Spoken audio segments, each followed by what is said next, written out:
మా అక్కరన్న కష్టాలు తెలుసుకోవాలా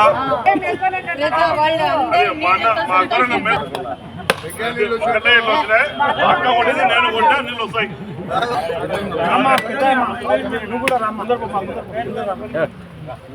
మీరు అప్పుడు కొట్టండి.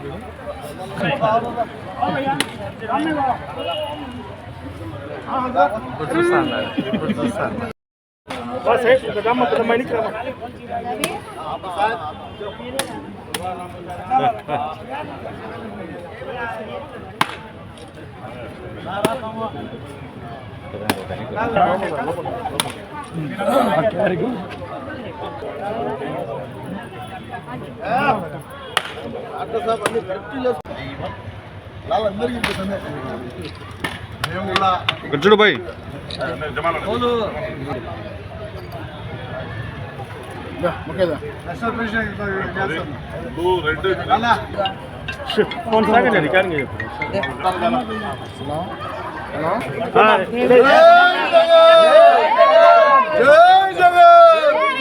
జగనన్న నాయకత్వం, జగనన్న నాయకత్వం.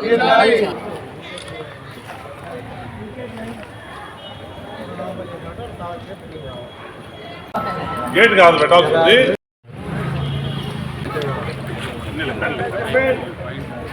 జగన్మోహన్ రెడ్డి గారి దృష్టికి, ముఖ్యమంత్రిగా ఉన్నటువంటి మన ఉప ముఖ్యమంత్రి అంజద్ బాషా గారి దృష్టికి, మేయర్ సురేష్ బాబు దృష్టికి వీళ్ళందరూ పలుమార్లు తీసుకొచ్చినప్పుడు దీన్ని అమృత్ 1.0 అమృత్ 2.0 అని చెప్పేసి మన కేంద్ర రాష్ట్ర ప్రభుత్వాల ఆధ్వర్యంలో టెండర్ను పిలిచడం జరిగింది.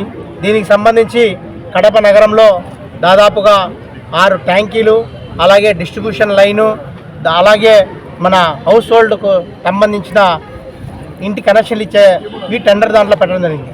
దీనికి సంబంధించి పబ్లిక్ హెల్త్ డిపార్ట్మెంట్ వాళ్ళు ఒక అమృత్ 1.0లో ఫేజ్ 1, అలాగే అమృత్ ఫేజ్ 1లో ఫేజ్ 2 కార్పొరేషన్ ఆధ్వర్యంలో చేపట్టడం జరిగింది. కానీ అనివార్య కారణాల వల్ల ఆ జీపీఆర్ కన్స్ట్రక్షన్ వాళ్ళు సగం పని చేసి మధ్యలోనే వాళ్ళు వదిలిపెట్టడం జరిగింది. దాని తర్వాత మెగా కన్స్ట్రక్షన్ వాళ్ళు దాదాపుగా అక్కడ ఉన్నటువంటి వాటర్ సోర్స్ను ఇంప్రూవ్ చేయడం జరిగింది. అలాగే ఓవర్ ట్యాంకులు కట్టి దానికి నీళ్లు నింపే కార్యక్రమం జరిగింది. కానీ గడిచిన 2 సంవత్సరాల నుంచి కూడా ప్రభుత్వం మారినప్పుడు ఎక్కడ వేసిన గొంగలు అక్కడే మాదిరి ఈ పనులన్నీ కూడా పెండింగ్లో ఉండే పరిస్థితి ఉండిందనమాట. దాని తర్వాత ఇక్కడ ఉన్నటువంటి కార్పొరేటర్లు అనేక మార్లు, ఎందుకంటే మిగిలిన ట్యాంకులు ఓపెన్ అయినా కూడా దాదాపుగా ఈ ట్యాంక్ మనము పోరాటం చేసి, ఎందుకంటే గతంలో ఇక్కడ మన ఓరే ట్యాంక్ కట్టినప్పుడు ఆ స్థలం సమస్య వచ్చి ఆగిపోయి దాన్ని మళ్ళా సుదీర్ఘ పోరాటం తర్వాత దీన్ని ట్యాంక్ని ఇక్కడ ప్రారంభించే కార్యక్రమం చేశాం. కానీ ఈ 2 సంవత్సరాల నుంచి కూడా కనీసం ఇక్కడ ఎటువంటి ఇది లేకుండా ఉంటే కనుక వీళ్ళందరూ కార్పొరేషన్ దృష్టికి తీసుకొస్తే ఇప్పుడు ఉన్నటువంటి ప్రభుత్వం కనీసం దీని గురించి పట్టించుకునే పరిస్థితి లేనప్పుడు కూడా అలాగే ఒత్తిడి తీసుకొస్తే అధికారులు ఇప్పుడు ఎట్టకేల కనెక్షన్ ఇవ్వడం జరిగింది. దీని ద్వారా నీళ్ళు ఇచ్చే కార్యక్రమం కూడా స్టార్ట్ చేయాలని చెప్పేసి కూడా మనము అధికారులను సూచించడం జరుగుతుంది. దీనికి ఇమ్మీడియట్గా చిన్న పెయింటింగు, అలాగే కాంపౌండ్ వాళ్ళు కూడా పెండింగ్ ఉంది. అయినా కూడా ప్రస్తుతానికి నీళ్లు, ఎందుకంటే చాలా రాబో కాలం వేసవి కాలం కాబట్టి క్రైసిస్ ఉంటుంది, కాబట్టి దీన్ని నీళ్లు రన్ చేసుకుంటూ మిగిలిన పనులు కూడా పూర్తి చేయాలని చెప్పేసి అధికారులను మేము ఆదేశించడం జరుగుతుంది. రాబో కాలంలో వెంటనే దీనికి మిగిలిన చిన్న పనులు కూడా చేపట్టే కార్యక్రమం చేపడతాం.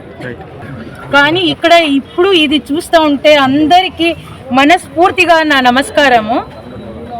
ఎన్నోసార్లు జనరల్ బాడీ మీటింగ్లో కూడా సురేష్ బాబు సార్ ఉన్నప్పుడు కూడా ఎన్నోసార్లు రేస్ చేసినాం. ఇట్లా వాటర్ ట్యాంక్ 34th డివిజన్కు 33, 35 డివిజన్కు వాటర్ అనేది main source in our daily life. మనము water, without water we can't do any work.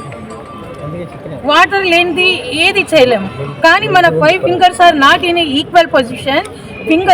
అందరూ కొంతమంది ఈ వీధిలో ఉండేవాళ్ళు డైలీ వేజెస్ కింద వెళ్ళేవాళ్ళు ఉంటారు. వాళ్ళు మళ్ళీ నైట్ వచ్చి మా బ్రదర్కు ఫోన్ చేసి ఎన్నోసార్లు ఇప్పుడు నేను అక్కడ కూర్చుంటే లేడీస్ అందరూ ఎంత గొప్పగా అంటా ఉన్నారంటే అది మా అమ్మ నాన్న దీవెన, అది మా బ్రదర్ అక్బర్కు ఎంత గొప్పగా అంటా ఉన్నారు. వాళ్ళందరూ ఏ టైంకు ఫోన్ చేసినా కానీ ఎప్పుడు కూడా మనకు రిజెక్ట్ చేయకుండా మాట్లాడి ప్రాబ్లమ్ సాల్వ్ చేసి వాటర్ ట్యాంక్స్ తెప్పించి మనకు వాటర్ సప్లై చేసేవారు మీ అక్బరు అని అంటా ఉన్నారు. ఇప్పుడు అది అంత కాదు.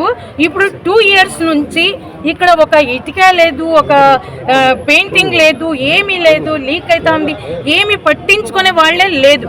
మన దేవుడు దయ వల్లన, జగనన్న దయ వల్లన, అమ్జద్ బాషా సార్ వల్లన, రవీంద్రారెడ్డి సార్, మన సురేష్ బాబు సార్, వీళ్ళ అందరూ ఎన్నోసార్లు నేనైతే ఎన్నోసార్లు రేస్ చేస్తూ వచ్చాను. కార్పొరేటర్స్ అందరూ ఉన్నారు, వాళ్ళ దృష్టి అందరూ విన్నారు నేను ఏం మాట్లాడుతున్నాను ఏంటి అంటే. వాటర్ చాలా చాలా చాలా important source in our daily. I feel proud of my brother అబ్లో.